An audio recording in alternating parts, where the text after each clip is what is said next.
And you know the Facebook thing? I answered one person, and all of my email was full. It was like, we want to be your friend. I was like, I don't want friends. I don't want this many friends. I can't even do my emails. I had 60, 100 emails. I was like, oh my God.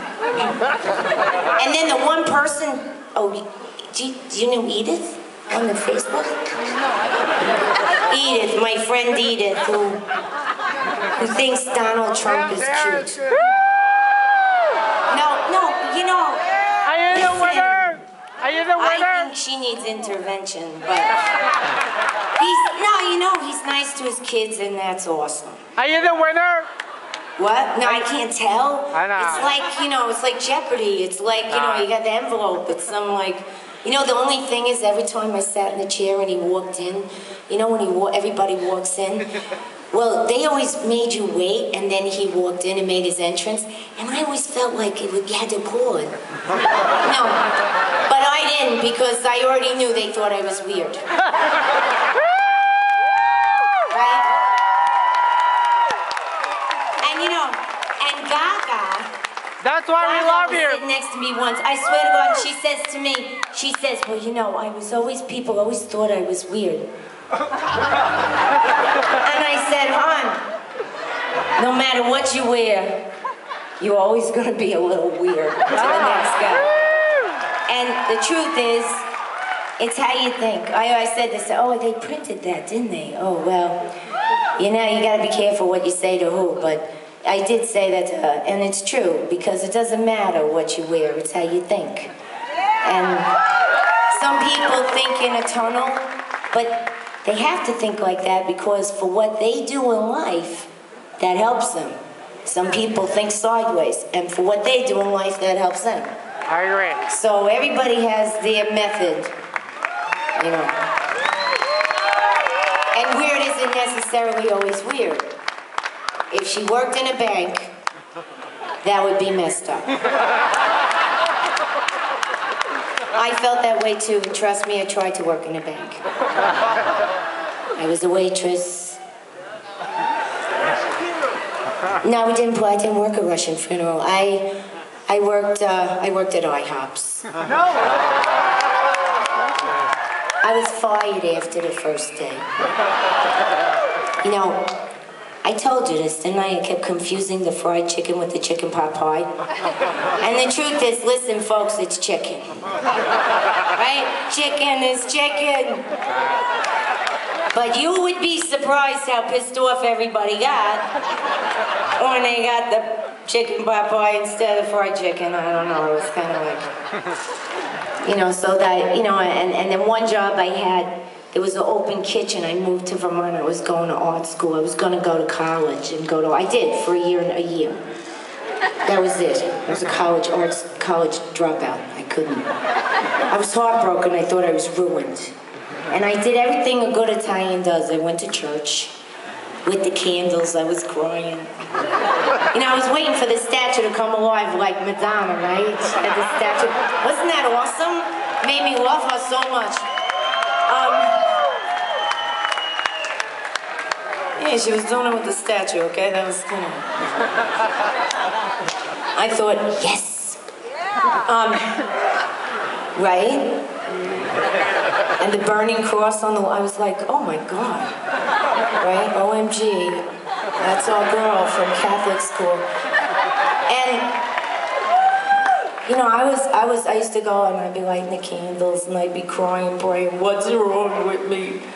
And one of the times, in the back of my mind, I think I was praying to one of the saints, not St. Jude, of course, because we had a falling out in our family with St. Jude. He's for the impossible causes. And my mother was lighting candles, God bless her. She would always light candles.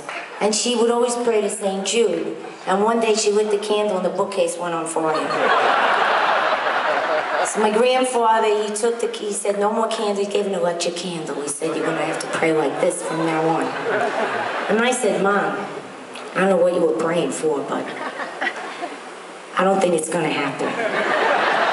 And then I said, look, we should move on to St. Anthony. Because, you know, St. Anthony, if you lose something, he finds it. St. Jude, it's, you know, the bookcase went on fire. So, you know, so I said, okay. You know, when I was in church, I avoided St. Jude. You know, one time I was a wise guy and I passed St. Jude, I said,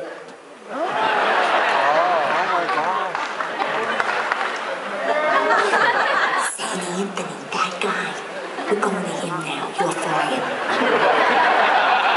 I said it low, quiet, you know, because I don't want anybody to think I was weird.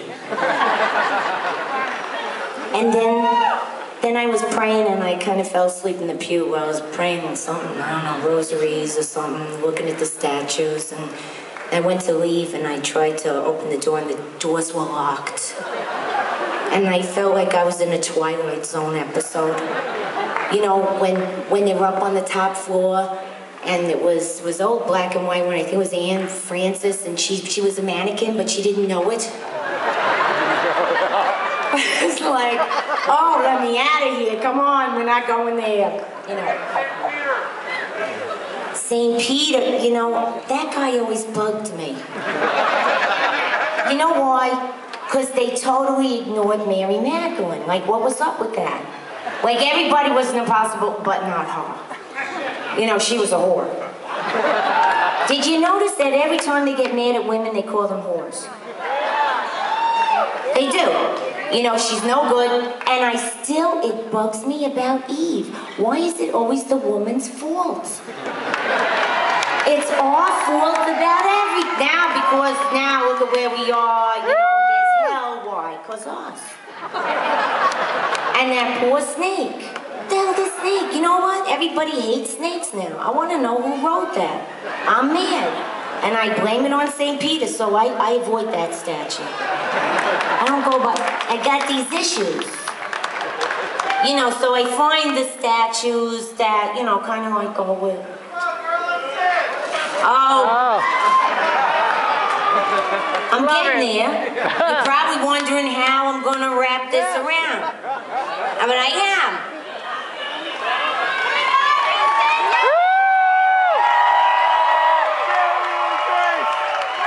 Happy birthday, Dan. And this is how.